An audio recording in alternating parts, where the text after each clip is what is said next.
ഇനി അടുക്കളയിൽ, വീട് കഴിഞ്ഞു, വീടും അടുക്കളയിൽ നമുക്കിനി എന്തൊക്കെ പറയാം നോക്കാം.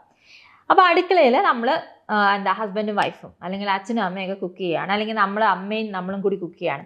അങ്ങനെ കുക്ക് ചെയ്യുമ്പോൾ നമുക്ക് എന്തെങ്കിലും ഒരു സാധനം വേണം. ഉദാഹരണത്തിന് ഉപ്പ് വേണം. നമ്മൾ എങ്ങനെ ചോദിക്കും? സ്ഥിരം ചോദിക്കുന്നത് ഗീവ് മീ സോൾട്ട് എന്ന് പറയും അല്ലേ?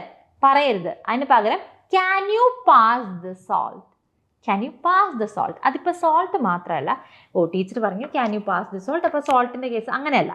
Can you pass the salt, can you pass the chilli powder, can you pass the ball, അതായത് പാത്രം പാസ് ചെയ്യാമോ, can you pass the spoon, okay, can you pass the glass, can you pass the soap. എന്തെങ്കിലും ഒരു കാര്യം തരാമോ എന്ന് ചോദിക്കാനായിട്ട് can you pass, ആ ഒരു ഫ്രേസ് യൂസ് ചെയ്യാം. ഇനി അടുത്ത് ഭക്ഷണം പാചകം ചെയ്ത് നമ്മൾ കഴിച്ചു, നല്ല ഭക്ഷണമാണ്. The food is delicious.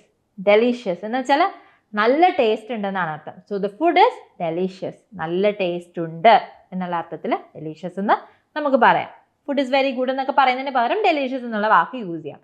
ഇനി ഐ ലൈക്ക് ദിസ് ഡിഷ് എന്ന് വെച്ചാൽ എനിക്ക് ഈ ഡിഷ്, എനിക്ക് ഈ വിഭവം ഇഷ്ടപ്പെട്ടു. ഐ ലൈക്ക് എന്ന് പറഞ്ഞാൽ എനിക്ക് ഇഷ്ടമാണ് എന്നുള്ള അർത്ഥത്തിലാണ്. ഐ ലൈക്ക് ദിസ് ഡിഷ്, എനിക്ക് ഈ ഡിഷ് ഇഷ്ടമാണ്, ഈ വിഭവം ഇഷ്ടമാണ്.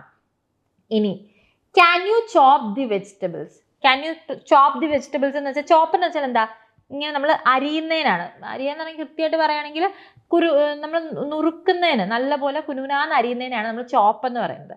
അതായത് നമ്മൾ നല്ല കുനുകുനാന്ന് അരിയണം. ക്യാരറ്റൊക്കെ നമ്മൾ കുനുകുനാന്ന് അരിയത്തില്ല, അതാണ് ചോപ്പ് എന്ന് പറയുന്നത്. So can you chop the vegetables എന്നാണ് നമ്മൾ പറയുക. Can you chop the vegetables. ഇനി ഉപ്പിടാൻ മറക്കരുത്. Don't forget to add salt. അതിപ്പോൾ സോൾട്ട് ആയാലും മസാല ആയാലും don't forget to add. Add എന്ന് പറഞ്ഞാൽ നമ്മൾ എന്തെങ്കിലും ഒരു സാധനം എക്സ്ട്രാ ഇടുന്നതിനാണ് നമ്മൾ ആഡ് എന്ന് പറയുന്നത്. ഇപ്പോൾ നമ്മളൊരു സാധനം ഇടുന്നു, അതിന് ആഡ് എന്നാണ് പറയാം. ആഡ് സോൾട്ട് എന്ന് പറഞ്ഞാൽ ഉപ്പിടൂ. ആഡ് ചില്ലി പൗഡർ എന്ന് പറഞ്ഞാൽ ചില്ലി പൗഡർ ഇടൂ, അങ്ങനെയാണ്. ഓക്കെ, അപ്പം ക്യാൻ യു ആഡ് അല്ലെങ്കിൽ don't forget to add salt എന്ന് പറഞ്ഞാൽ ഡോണ്ട് ഫോർഗെറ്റ് മറക്കരുത്, അപ്പോൾ ഉപ്പിടാൻ മറക്കരുത്. Don't forget to add salt. ഇനി വാഷ് ദ ഡിഷസ് എന്ന് വെച്ചാൽ എന്താ, പാത്രം കഴുകുക, അത്രയേ ഉള്ളൂ. ക്ലീൻ ദ യൂട്ടൻസിൽസ്, അതൊക്കെ ഭയങ്കര ഔട്ട്ഡേറ്റഡ് ആണ്. അപ്പം നമുക്ക് എന്ത് പറയാം, വാഷ് ദ ഡിഷസ് എന്ന് വെച്ചാൽ പാത്രം കഴുകുക. പ്ലീസ് വാഷ് ദ ഡിഷസ്, പാത്രം കഴുകുക. ഇനി please clean the kitchen, kitchen വൃത്തിയാക്കിയിടുക.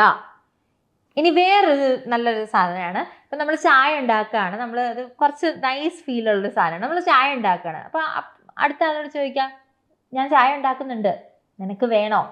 ഇത് ചോദിക്കുന്നത് എങ്ങനെയാ, I am making some tea, do you want some എന്ന് വെച്ചാൽ I am making tea, do you want some. ഞാൻ ചായ ഉണ്ടാക്കണം, നിനക്ക് കുറച്ച് വേണോ? അല്ലെങ്കിൽ I am making tea, do you want a cup എന്ന് വെച്ചാൽ ഒരു കപ്പ് ചായ നിനക്ക് വേണോ, ഞാൻ ഉണ്ടാക്കുന്നുണ്ട് എന്നുള്ള അർത്ഥത്തിലാണ്. So this is actually A beautiful phrase. അത് യൂസ് ചെയ്യാൻ പറ്റുന്ന സിറ്റുവേഷൻസ് ഉണ്ടെങ്കിൽ യൂസ് ചെയ്യാം. യു ക്യാൻ ടെൽ, പാർട്ട്ണറിനോട് പറയാം, പേരൻസിനോട് പറയാം, ആരോട് വേണമെങ്കിലും പറയാം. English Mitra. Stop worrying, start learning.